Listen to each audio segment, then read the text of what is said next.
Baik, di sini saya akan menjelaskan tentang sistem hidrolik. Sistem hidrolik bisa diartikan sebagai sebuah rangkaian komponen yang menggunakan bahan cair atau hidro. Jika dilihat berdasarkan kegunaannya, maka sistem hidrolik adalah mekanisme pemindahan tenaga menggunakan media cair. Hidrolik atau hidrolik berasal dari bahasa Inggris yang berarti cairan atau minyak. Prinsip dari peralatan hidrolik membahaskan konsep tekanan sesuai dengan hukum Pascal. Nah, apa sih itu hukum Pascal? Hukum Pascal adalah sebuah hukum fisika fluida yang menjelaskan tentang tekanan yang diberikan kepada fluida statis di dalam ruangan tertutup. Nah, lalu tekanan ini akan diarahkan ke segala arah dengan tekanan dan kuat yang sama. Prinsip kerja dari peralatan hidrolik ini itu berasal dari tekanan. Nah, apabila satu spuit itu diberi tekanan akan menghantarkan ke spuit yang lainnya. Nah, kenapa kami memilih sistem hidrolik ini untuk dibuatkan alat peraga? Karena kami menemukan beberapa keuntungan dari sistem hidrolik ini. Antara lain, yang pertama, sistem hidrolik ini dapat memindahkan tenaga besar hanya dengan menggunakan komponen yang relatif kecil. Yang kedua, mesin presisi dan bersifat fleksibilitas. Yang ketiga, setiap gerakan hidrolik tidak tergantung oleh beban selama fluida tidak mengalami hambatan. Yang keempat, mudah digunakan dan pengoperasian kontrol yang bersahabat. Misalnya, dalam pengaturan arah, kecepatan, dan tekanan dapat dilakukan dengan mudah. Yang kelima, rancangan desain sistem lebih sederhana. Baik, untuk lebih memahami konsep dari hidrolik ini, kami akan membuat sebuah alat peraga sederhana yang disebut dengan lintasan hidrolik.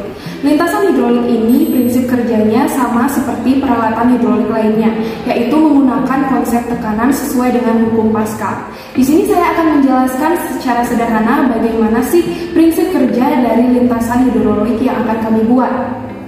Nah, di sini kami menggunakan spade atau yang biasa dikenal sebagai suntikan, yaitu dua misalnya, di mana dua suntikan ini memiliki nama yang berbeda. Yang pertama adalah suntikan lepas dan yang kedua adalah suntikan tempel.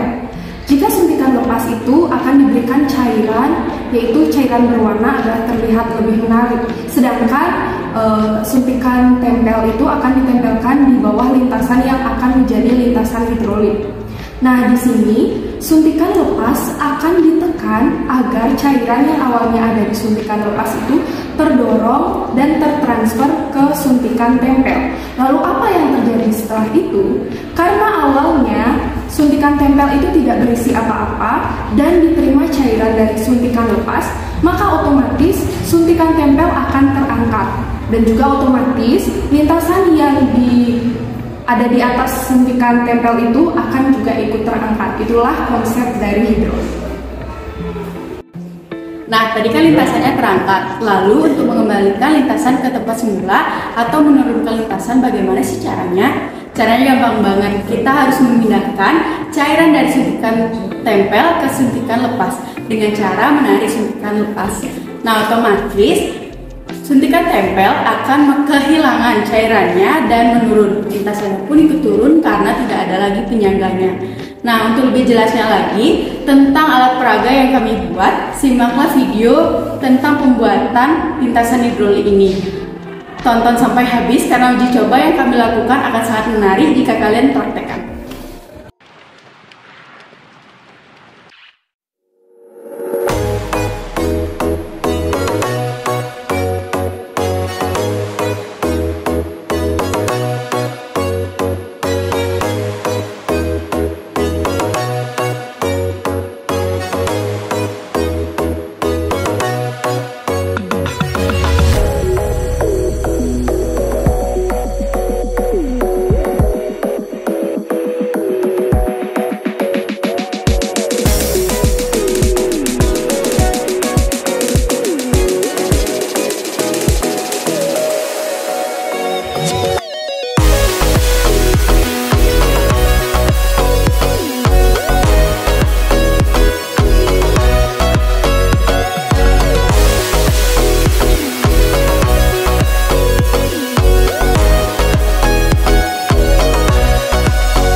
Nah, di sini kami akan melakukan uji coba dengan pertama menyalakan mobil mainan terlebih dahulu. Lalu kami menarik suntikan merah dan juga hijau yang dihubungkan dengan lintasan paling atas sehingga akan terjadi penurunan lintasan hidrolik. Mobil akan turun ke lintasan kedua. Lalu, untuk menurunkan mobil ke lintasan terakhir, kami menarik suntikan berwarna ungu dan juga kuning. Terjadilah penurunan di mana mobil akan melintas dan melaju pada lintasan paling bawah.